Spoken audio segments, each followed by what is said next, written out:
오늘 배울 내용은 안전계수, 그러니까 safety factor라고도 불리고요. 여기처럼 이제 factors of safety, 이제 안전한 계수, 이거에 대해서 배울 건데, 이거는 수식으로만 보면 이렇게 나와요. n 값이 안전계수를 n으로 표현하거든요. 이제 required strength, 그러니까 필요 강도분의 actual strength, 이제 실제 강도, 이렇게 외우면 엄청 이해하기가 어려워요. 맞죠? 그래서 이거를 외우지 말고 이해할 수 있도록 해문, 그러니까 안 외웠어요, 해문이.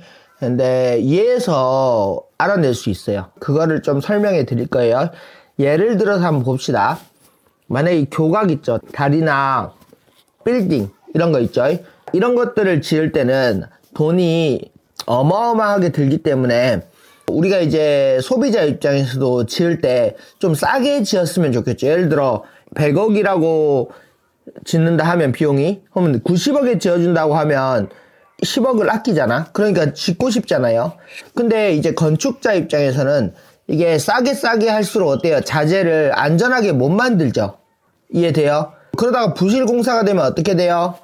예전에 이 삼풍백화점이라고 있어요. 요즘 MZ들은 모르겠지만 건물이 무너지면 어떻게 돼? 사람이 엄청난 인명피해가 오죠.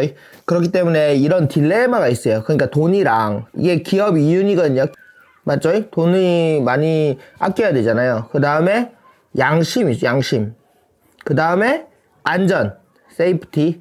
이 세 가지가 굉장히 중요한 구도예요. 그래서 안전을 많이 고려하면 어떻게 돼? 돈이 많이 들죠. 그럼 기업 이윤이 떨어지죠. 근데 돈을 많이 얻으려고 하면, 안전을 떨어뜨리려고 하면 양심이 찔리죠.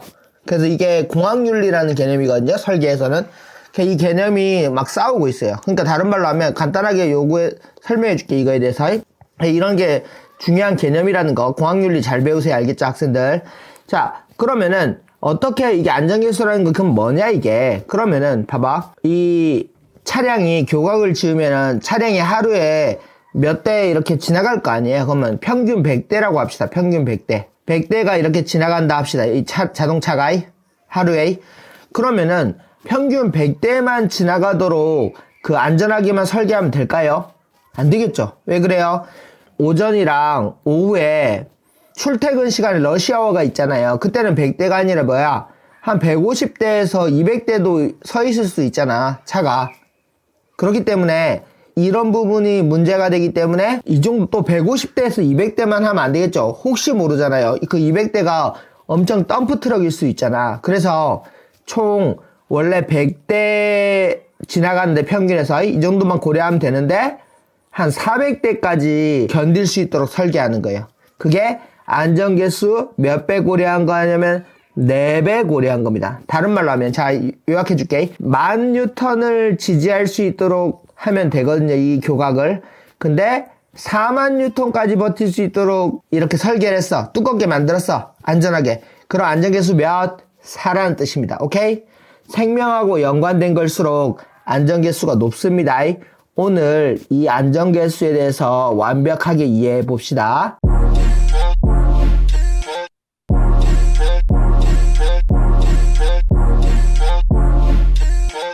네, 안녕하세요. 메카데미 민식혜입니다. 하루 1시간 역학 공부합시다. 자, 오늘 안전계수에 대해서 할 건데, 봐봐. 우리가 안전계수라는 거는 이제 안전한 정도, 이렇게 이해하시면 돼요. 그래가지고 아까 교각 같은 거나 건축물 이런 건 4에서 5 정도. 예를 들어 100대 지나가면은 한 400대로 설계를 한다는 거예요. 그렇게 버틸 수 있도록. 오케이? 엘리베이터 같은 거는 이게 줄이 끊어지면은 생명이 어때요? 거의 엄청 위험하죠, 맞죠? 그래서 엘리베이터 같은 거 안전계수 10, 이렇게 10 이상, 이렇게 해요. 그러니까 쉽게 말하면은 만약에 예를 들어 이제 10명 태울 수 있으면은 이런 줄이 와이어가 있을 거 아니야. 그러면 어떻게 돼? 100명도 견딜 수 있도록 설계한다는 거야. 이해돼요? 왜 그러냐면은 이 10명 중에서도 뚱뚱한 사람이 있을 수 있고, 또 거기서 막 장난치는 애들 막 점프도 하잖아. 그렇기 때문에 운행이 안 되도록 미리 경고도 줘, 많이 타면은. 근데 그래도 이렇게 안전계수를 높게 하면은 생명에 지장이 있는 것들은 높게 합니다. 특히 봐봐, 원전 같은 건 어때요? 원전 한번 무너지면 어떻게 돼요? 나라가 망하죠. 이거는 20에서 25, 30 이렇게까지 해. 야, 이렇게 높으면은 예를 들어 100뉴턴 견딜 거를 3만 뉴턴 견디게, 3000 뉴턴 견디게 만든다니까. 이렇게 설계한다니까. 이게 의미가 있나? 설계에 의미가 있어요? 이렇게 30배나 크게 하면? 왜 그러냐면은, 여기는 지진도 날 수 있잖아. 원래는 보통에는 하중이 많이 안 되는데, 지진도 날 수 있고, 어때? 바람도 많이 불죠? 쓰나미도 있죠, 이번에. 일본에서는 쓰나미까지 불었잖아. 쓰나미까지 했잖아. 그러니까 어떻게 돼? 이게 쓰러지면 끝나는 거예요. 그러면은 이제 평생 복구가 안 돼, 잘. 그래서 이런 건 되게 높게 잡습니다. 안전계수라는 개념이. 그럼 반면 연필 같은 거 어때? 연필 같은 건 자주 부러져도 되죠? 이런 거 안전계수 1 정도밖에 안 돼요. 그러니까 이거는 자주 사게 해야 돼. 그래야 경제가 돌 거 아니야. 유리컵도 안전계수는 되게 낮아요. 웬만해서 떨어지면 깨지게 만들었습니다. 그래야 또 유리컵 장사가 될 거 아니야. 그래서 이거 안전계수가 낮으면서 가격도 싸고, 오케이? 안전한 것들은 최대 안전계수를 높게 한다는 설정. 그렇게 이해하셔야 됩니다. 자, 그러면은 자세히 봅시다. 그럼 너네들이 문제에서 어떤 게 나오냐면 allowable stress라는 이런 값을 주어지죠. 그게 이미 그러니까 디자이너라는 말이 이제 엔지니어라고 하는 게 낫겠지. 엔지니어들이 이미 설계를 다 끝낸 거야. 그러니까 이 기준에서 설계해주세요라고 제시해 준 거예요. allowable stress라는 게 뭐냐 하면은, 이게 만약에 재료가 이렇게 SS 커브가 이렇게 있잖아요. 그러면 여기가 항복 능력이고 여기는 뭐예요? 극한 능력, 그냥 tensile strength라고 하죠. 그러니까 이 두 가지가 있죠. 그럼 여기서 만약에 스틸이 기준으로 하면 스틸 기준으로 하면은 얘가 한 300에서 400 정도가 돼요. 대충 300이라 합시다. 그럼 여기는 한 500 정도가 됩니다. 그러면은 영구 변형이 일어나지 않아야 되니까 건축물 같은 거나 어떤 이제 파이프가 찌그러지면 안 되잖아. 그래서 300 정도로 이렇게 잡아주는 거예요. 300. 그래가지고 안전계수로 나눠져가지고 한 게 allowable stress예요. 그러면 여기서 이 파이프는 예를 들어 이제 스틸 파이프가 있는데 이 파이프는 억수로 중요한 구조에 들어간다. 그래서 절대 안전해야 되는데 안전계수를 10으로 했어. 그럼 allowable stress는 몇이가 돼? 30MPa 이렇게 된 거야. 이게 안전계수에서 설계된 allowable stress예요. 그러니까 이미 학생들한테 문제에서 주어지는 것들은 이미 설계가 다 끝난 거. 그래서 120MPa 이렇게 주죠.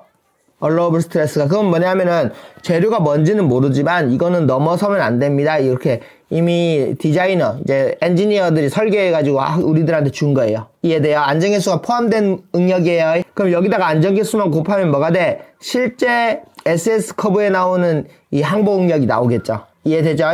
이거는 건축하는 설계에 따라서 달라질 수 있고 이제 제품에 따라 달라질 수 있는 거예요. 그 다음 봐봐. 이렇게 항복력으로 보통 한다 했잖아. 근데 재료마다 약간 세라믹 같은 거 알아? 유리 또는 플라스틱 이런 것들은 사실은 이렇지 않아요. 이렇게 나타나지가 않아. 이렇게 해서 파단나지 않아. 어떻게 되냐면은 바로 가다가 바로 끊어져 버려. 그냥 너네 세라믹 같은 거 엄청 유리 같은 거 엄청 단단하죠. 어느 하중 넘어서면 푹 끊어지죠. 그런 것들은 이렇게 이 극한 응력으로 설계해요. 이렇게 이해돼요? 항복 응력으로 설계하는 게 아니라 뭐라고? 극한 응력으로. 왜냐하면 여기는 뭐 하다고 하냐면 이걸 브리틀하다고 합니다. 브리틀. 그러니까 굉장히 취성이에요. 취성. 연성처럼 늘어나지가 않아. 또 이거는 반면에 뭐라고 부르냐면 덕틸하다고 해요. 덕틸. 이건 연성이 있는, 좀 늘어나죠. 이거는 덕틸하다고 하고 이건 뭐라고? 브리틀한 거는 뭐야? 항복 응력 개념이 안 보이니까 극한으로 잡습니다. 근데 덕틸한 거는 항복을 기준으로 잡아가지고 이제 허용 응력을 줍니다. 그래서 우리가 문제에서 받는 허용 응력이라는 개념은 이미 다 설계된 응력, 이렇게 이해하시면 됩니다. 그러면은 이제 이번에는 하나 더 봅시다. 허용 하중이라는 것도 들어봤죠? 문제에서 허용 하중. 그러니까 허용 하중이라는 거는 왜 표현됐을까? 자, Y express allowable load. 이건 왜 나오게 된 거냐면은 우리 일반인들 있죠. 일반인들 관점에서는 허용 응력하면 뭔 말인지를 몰라요. 왜냐하면 일반인들은 고체역학을 배워 안 배워? 너네들 공대생들이니까 이제 배우는 거지. 예를 들어 문과 학생들 입장에서는 이 엘리베이터 같은 경우는 allowable stress가 시그마 A가 몇이냐면 100MPa입니다. 이렇게 주어지면은 이 문과 애들이 이해가 돼요? 안 되죠. 우리 공대에서는 이해가 돼. 그 대신 이렇게 하지 말고 어떻게 해? 시그마는 A분의 P라 했죠, 햄이.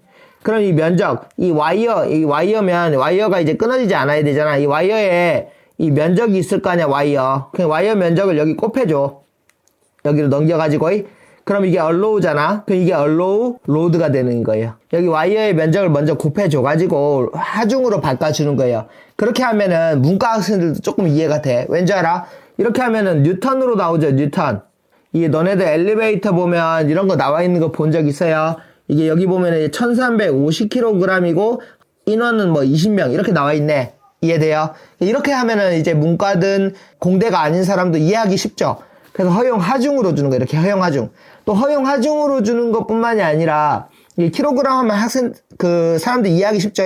그 다음에 그거보다 더 쉽게 뭐 20명 이하 이렇게 주죠. 몇 명 우리 몇 명 탔지 이렇게 해서 이해하기 더 쉽게 주려고 이런 값이 도입된 겁니다. 실질적으로는 우리 공대생 입장에서는 뭐야? 이게 더 중요해요. allowable stress. 이해되시죠? 이게 더 중요한 데이터입니다. 원래는. 근데 일반인들을 위해서 허용 하중이라는 게 있다는 거. 거기에다가 뭐 면적만 곱해주면은 바로 나오죠. 그래서 이렇게 구하는 겁니다. 자, 적용 하나만 하고 바로 마칠게요. 자, example 테스트. 자, 봅시다. 자, SS 커브가 이렇게 아래처럼 나타난다. 그러면은 이 엘리베이터 와이어가 이 재료로 만들어졌는데 이제 풀어줘라. 와이어의 다이아메타가 10이래. 이게 뭐라고? 10mm래. 그러면은 봐봐. 이 재료가 SS 커브인데 이 재료로 이걸 만들 거예요. 그럼 봐봐. 이 재료를 세이프 팩터 몇으로 쓰겠대? 12로 쓰겠대. 그럼 allowable은 어떻게 구한대, 쌤이? 시그마 y에다가 n으로 나누면 된다. 우리가 설계를 할 거야, 우리 입장에서. 내가 이제 디자이너예요. 그러니까 엔지니어예요. 오케이? 그러면 여기 봐봐. 허용, 시그마 y가 몇이에요? 380이네. 오케이? 이게 늘어지거나 영구 변형이 일어나지 말아야 돼. 이게 몇이라고? 10으로 나누죠. 그럼 allowable이 몇이에요? allow가 38MPa이라는 겁니다. 이해돼요? 이렇게 구하시면 돼요. 그러니까 근데 학생들한테는 이미 문제에서 이걸 먼저 가르쳐 줄 거예요. 근데 만약에 구한다면 이렇게 구한다는 거. 오케이? 이해되죠? 자, 그럼 만약에 이제 허용 하중을 줬다고 하자. 허용 하중이 만이라고 하면은 얼마나 많은 와이어가 필요하냐 이 말이죠. 자, 허용 하중 만이라고 해봅시다. 그럼 허용 하중 만이면은 P allow는 이게 만이죠. 근데 이게 뭐라고 했어? 이게 면적분에 여기에다가 면적을 나누면 어떻게 돼? 시그마 allow가 되는 거죠. 이해돼요? 그럼 시그마 allow는 38이잖아. 그러면은 봐봐. 이걸로 지금 하나로 지탱이 안 돼. 만약에 얘가 38메가니까 이 38메가를 넘으면 어떻게 돼요? 끊어지죠. 그러면은 시그마 allow면은 이게 38인데 이게 뭐야? A분의 P죠. 그럼 이거 P의 와이어의 면적을 할 수 있죠. 와이어의 면적 몇이에요? 와이어의 면적은 4분의 파이 D의 제곱이잖아. 이게 와이어의 면적은. 이거 먼저 구해볼게요. 이게 10이라고 했으니까. 그럼 78.5mm의 제곱이 나와요. 그럼 여기 넣어볼게. 78.5 나오고 P. 그럼 여기에다가 이제 곱해볼게. 곱하면 몇이에요? Y 한 개당 P가 몇을 감당하냐면은 2985N을 감당해요. 이해돼요? 와이어가. 그럼 와이어 하나당 2985를 넘어서면 어떻게 돼? 이 와이어가 끊어지죠? 근데 몇을 감당해야 되는데? 만을 감당해야 되는데, 그러면 이 와이어를 3개를 넣잖아요? 그러면은 얘 3배를 감당할 수 있겠죠? 이해돼요? 힘을 나눠서 가져가니까. 그러면 최소 몇 개 필요해? 여기 만을 감당하려면. 대충 만을 나누면 어떻게 되냐면은 3.3이 나오거든요? 3.35. 그러니까 여기다가 이제 3.35개의 와이어를 쓰면 1000N이 돼요. 근데 3.35개는 말이 안 되죠, 맞죠? 와이어 개수는 단수니까 0. 몇 개가 안 되잖아요. 그러니까 몇이에요? 와이어는 몇 개 필요해? 4개가 필요해, 4개. 이해돼요? 와이어가 몇 개? 4개가 필요합니다. 오케이? 이렇게 풀어야 돼요. 그럼 만약에 햄이 지금 같은 경우 이거는 내가 10으로 줬지만 아니면 와이어의 면적을 어차피 4개 쓸 거라면은 와이어의 면적을 좀 더 작은 거 써도 되겠죠? 몇으로 설계할 수 있냐? 와이어의 두께도 설계하는 문제도 낼 수 있다고 생각해요. 햄이 이거는 대략적으로 만들어 놓은 거니까 이거는 학생들이 이해하라고 만들어낸 거니까 이 부분 참고해가지고 이해하면 될 것 같아요. 그러니까 이거는 그냥 이해하고 학생들이 이제 allowable stress가 나오면 어떤 건지 이해하라고 개념 영상입니다. 자, 열심히 공부해서 시험 잘 준비하세요. 네, 수고하셨습니다.